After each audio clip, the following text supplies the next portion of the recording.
जय श्री महाकाल दोस्तों। तो आज के इस वीडियो में मैं आपको भगवान जगन्नाथ की होने वाली रथ यात्रा, मंदिर के ऊपर लगे चक्र और झंडे का हवा के विपरीत दिशा में उड़ने का रहस्य, यहाँ पर बनने वाली रसोई का सीक्रेट, भगवान जगन्नाथ के असली दिल धड़कने का रहस्य, समुद्र से आने वाली आवाजों और मंदिर के बारे में कुछ ऐसी बातें बताने वाला हूँ जो शायद आज तक किसी भी व्लॉगर ने आपको बताने की हिम्मत ना की हो।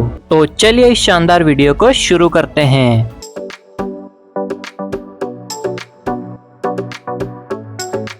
मेरे सफर की शुरुआत यहाँ से नहीं बल्कि उज्जैन से हुई थी। थोड़ी देर रेलवे स्टेशन पर अपनी ट्रेन का वेट करने के बाद हम पहुंचे उज्जैन से देवास। और यहाँ पर गर्मी का माहौल कैसा था आप मुझे देखकर अंदाजा लगा सकते हैं, लेकिन आगे जाकर जिस गर्मी का हमने सामना किया उसके आगे ये कुछ भी नहीं थी। ट्रेन में बैठने के बाद मेरा सफर 27 घंटों का होने वाला था, लेकिन हमारी ट्रेन 4 घंटे लेट होने की वजह से मुझे ट्रेन में 31 घंटे सफर करना पड़ा। और इतना लंबा सफर करने के बाद मंदिर में आगे चलकर हमारे साथ कुछ ऐसा होगा मैंने बिल्कुल भी नहीं सोचा था। ट्रेन में अलग अलग एक्टिविटीज करने के बाद हम अपने स्टेशन पर उतरे और यहाँ पर कितनी ज्यादा भीड़ थी ये आप वीडियो में देखकर अंदाजा लगा सकते हैं। और यहाँ से गए हम अपने होटल के लिए। तो फाइनली अब हम अपने होटल में पहुंच चुके हैं। यहाँ करेंगे हम रात भर आराम और फिर सुबह निकलेंगे जगन्नाथपुरी मंदिर दर्शन करने के लिए। हम सुबह जल्दी उठकर मंदिर के दर्शन करने के लिए चले गए और हमारा स्वागत खुद हमारे देश के प्राइम मिनिस्टर ने किया। बात तो सही है। लेकिन आगे चलकर हमारे साथ मंदिर में कुछ ऐसा होने वाला था जो मेरे लिए बिल्कुल ही अनएक्सपेक्टेड था। आप देख सकते हैं यहाँ पर रास्ते में कितनी बड़ी बड़ी लकड़ियाँ पड़ी है और इन लकड़ियों से ही भगवान जगन्नाथ का रथ बनकर तैयार होने वाला है। इनकी भी सारी डिटेल्स मैं आपको आगे वीडियो में बताने वाला हूँ, लेकिन उससे पहले हम मंदिर के सारे रहस्यों के बारे में जान लेते हैं। इस मंदिर के चारों तरफ अंदर आने के लिए द्वार बनाए गए हैं, लेकिन मंदिर का सबसे प्रमुख द्वार है ये सिंह द्वार और हम इसी से अंदर जाने वाले हैं। अंदर मोबाइल ले जाना अलाउ नहीं है, इसलिए भगवान जी के दर्शन में आपको नहीं करवा पाऊंगा। एज ऑल वी नो आजकल सभी बड़े मंदिरों के अंदर मोबाइल ले जाना बिल्कुल भी अलाउड नहीं होता, इसलिए हमने दर्शन तो किए लेकिन हम वीडियो को रिकॉर्ड नहीं कर पाए। लेकिन हम यहाँ पर पास में एक और मंदिर में गए जहाँ पर हमने भगवान जगन्नाथ के इतने करीब से दर्शन किए। आप भी यहाँ आकर इतने पास से दर्शन कर सकते हैं और तो और यहाँ पर मोबाइल भी अलाउ है और इस जगह की जानकारी मैं वीडियो के लास्ट में आपको बता दूंगा। भीड़ होने के बाद भी हमने मंदिर में अच्छी तरह से दर्शन किए, लेकिन यहाँ पर एक बात मुझे बिल्कुल भी अच्छी नहीं लगी। यहाँ पर मंदिर के अंदर जो पंडित जी होते हैं वो बिना दक्षिणा के भगवान जी को प्रसाद चढ़ाते ही नहीं हैं। और तो और यहाँ पर पंडित जी खुद पैसों की डिमांड करते हैं कि आप इतनी दक्षिणा दीजिए तब जाकर आपका प्रसाद भगवान जी को चढ़ेगा। और तो और वो 50 रुपए के नीचे दक्षिणा भी नहीं लेते हैं। कोई भी इंसान जब इतनी दूर से दर्शन करने के लिए आता है और अंदर जाने पर उसे ऐसी बातों का सामना करना पड़ता है तो कहीं न कहीं उसे मन में ये बात बिल्कुल भी अच्छी नहीं लगती। मैं ये सारी बातें आपको वीडियो में आखिर क्यों बता रहा हूँ ये थोड़ी देर में आपको पता चल जाएगा। रथ यात्रा के लिए बनाया जाने वाला रथ और मंदिर के ऊपर लगा झंडा जिसे कि हर रोज बदला जाता है, इन दोनों चीजों को मैंने लाइव अपनी आंखों से देखा था और ये दोनों ही चीजें मैं आपको थोड़ी देर में बताऊंगा, लेकिन उससे पहले आप मंदिर के बाहर के शानदार व्यू को देख लीजिए। इसके बाद मैं आपको बताऊंगा इस मंदिर के बारे में जो बातें बताई जाती हैं, मंदिर के जो रहस्य है उनमें से कितनी बातें सही हैं और कितनी बातें गलत। तो सबसे पहले हम बात कर लेते हैं इस मंदिर के ऊपर लगे सुदर्शन चक्र के बारे में। इस चक्र के बारे में ये कहा जाता है कि इसे आप चाहे किसी भी दिशा से देख लो, आप जिस दिशा से देखोगे इस चक्र का मुंह हमेशा उसी दिशा की ओर दिखाई देगा। यहाँ पर जो चक्र वाली बात कही जाती है कि इसे जिस दिशा से देखो इसका मुंह उस तरफ दिखाई देता है, ये बिल्कुल सही है। हमने 2-3 अलग अलग जगह से देखकर चेक किया है। लेकिन जब आप मंदिर के अंदर जाओगे और इस चक्र को थोड़ा करीब से देखोगे तब आपको पता चलेगा ये चक्र केवल 2 ही दिशा में दिखाई देता है। मतलब ये बात पूरी तरह से सही भी नहीं है और पूरी तरह से गलत भी नहीं है। दूसरी बात इस मंदिर के बारे में ये कही जाती है कि इस मंदिर के ऊपर से कोई भी पक्षी कभी भी नहीं उड़ता है, लेकिन इस बात को लेकर शायद मेरा एक्सपीरियंस कुछ और ही था। इस मंदिर के ऊपर से कोई भी पक्षी नहीं उड़ता है, लेकिन मैंने एक वीडियो क्लिप रिकॉर्ड की है, आप देख सकते हैं उसमें क्या हो रहा है।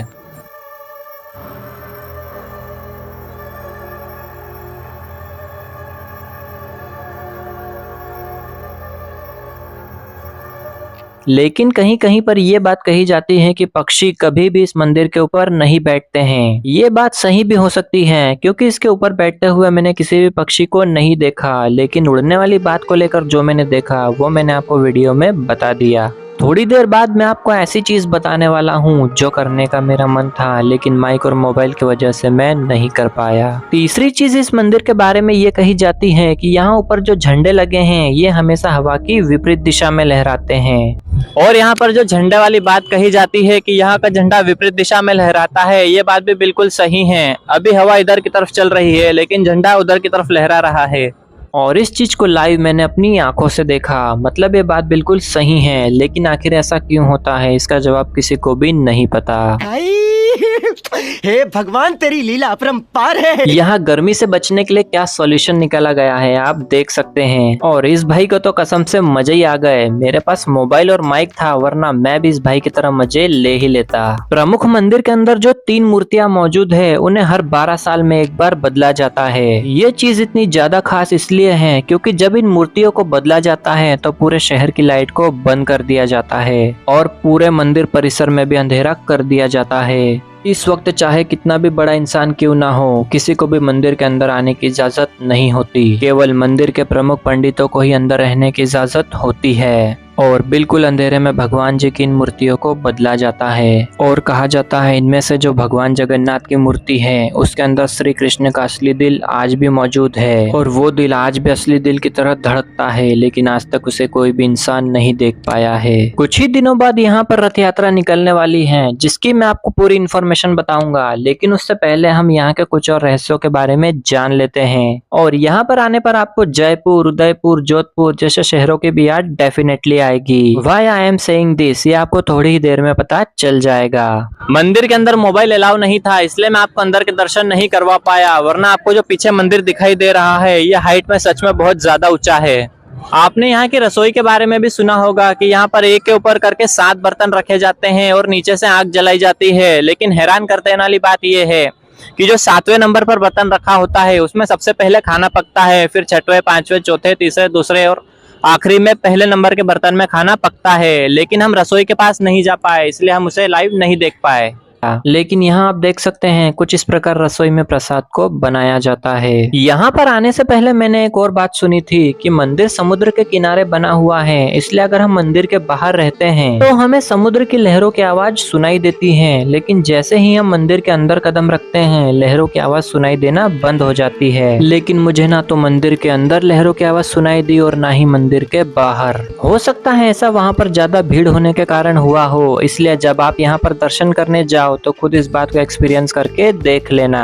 और दर्शन करने के बाद हमारे ग्रुप के लोगों ने मंदिर के सामने भजन भी किया। यहाँ पर एक और हैरान कर देने वाली बात यह है कि जगन्नाथ रथ यात्रा जिस रास्ते से होकर जाती है, यहाँ पर दोनों तरफ जो भी मकान, घर या फिर होटल बने हुए हैं सभी को एक ही कलर से पेंट किया गया है। यहाँ के गवर्नर ने यहाँ के स्थानीय लोगों को 2.5 किलोमीटर के एरिया में जो भी मकान, घर या फिर होटल बने हैं उन्हें एक ही कलर से पेंट करने के आदेश दिए थे। ये चीज यहाँ पर पहले नहीं थी, 2023 से 24 के बीच में ही इसे पूरा किया गया है। अगर आपने मेरे गुजरात के व्लॉग्स देखे हैं तो आपको पता होगा कि इस कार्ड का मेरे साथ होना कितना ज्यादा जरूरी है। मुझे यहाँ पर जो बातें सही लगी और जो बातें गलत लगी मैंने दोनों की सच्चाई बताई है। मैं ये सारी बातें बताकर किसी की भी धार्मिक भावनाओं को ठेस नहीं पहुंचाना चाहता, लेकिन जो बातें गलत है उन्हें बताना भी जरूरी है। जैसे कि मुझे ये बात सही नहीं लगी कि आप बिना दक्षिणा के भगवान जी को प्रसाद नहीं चढ़ा सकते, क्योंकि भगवान श्री कृष्ण ने खुद कहा है मुझे लोगों के फूल, प्रसाद या चढ़ावे, कैंडल,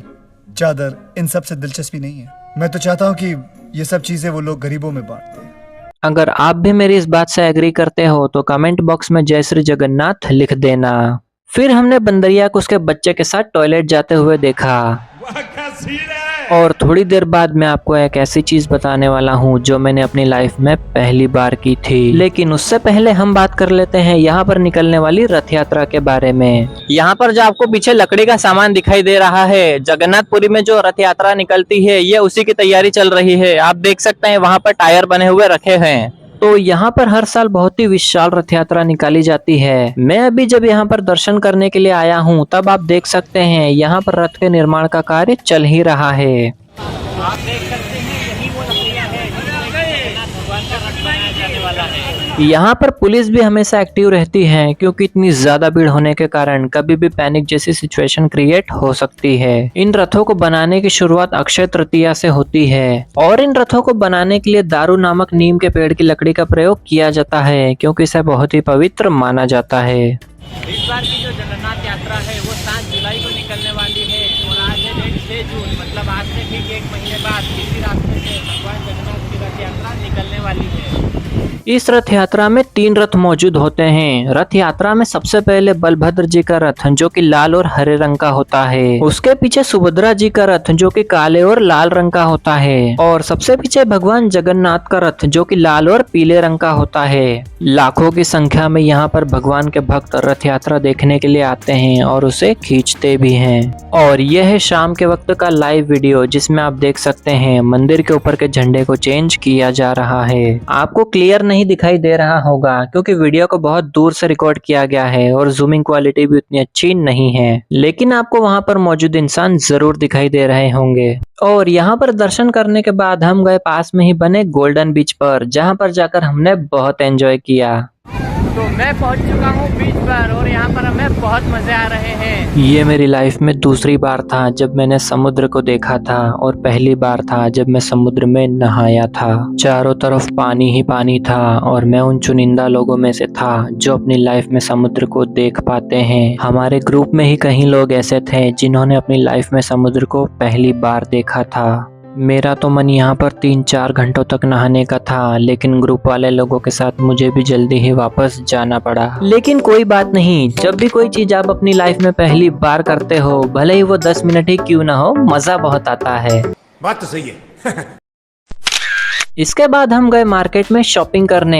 यहाँ पर थोड़ी दूर तक सफर करने के लिए ये साइकिल वाले रिक्शा बहुत फेमस है। इसके बाद हम कोणार्क के सूर्य मंदिर भी गए थे और सूर्य मंदिर यहाँ के मंदिर से भी ज्यादा रहस्यमयी है। वहाँ पर जाकर मुझे कुछ ऐसी बातें पता चली जो मैंने सपने में भी नहीं सोची थी। वहाँ का व्लॉग भी हमारे चैनल पर डला है, इस वीडियो के बाद उसे भी जाकर देख लेना। यहाँ पर एक ऐसी चीज है जो मैंने आज तक पूरे मध्य प्रदेश में नहीं देखी, लेकिन आपको वो चीज यहाँ पर हर जगह देखने को मिल जाएगी। इसके अलावा हम सिद्ध बकुल वृक्ष के दर्शन करने भी गए थे और ये वृक्ष 500 साल से भी ज्यादा पुराना है। यहाँ पर थोड़ा भजन कीर्तन और फोटोशूट करने के बाद मैंने पानी के साथ स्लो मोशन वीडियो भी बनाया और फिर गए हम मार्केट में शॉपिंग करने।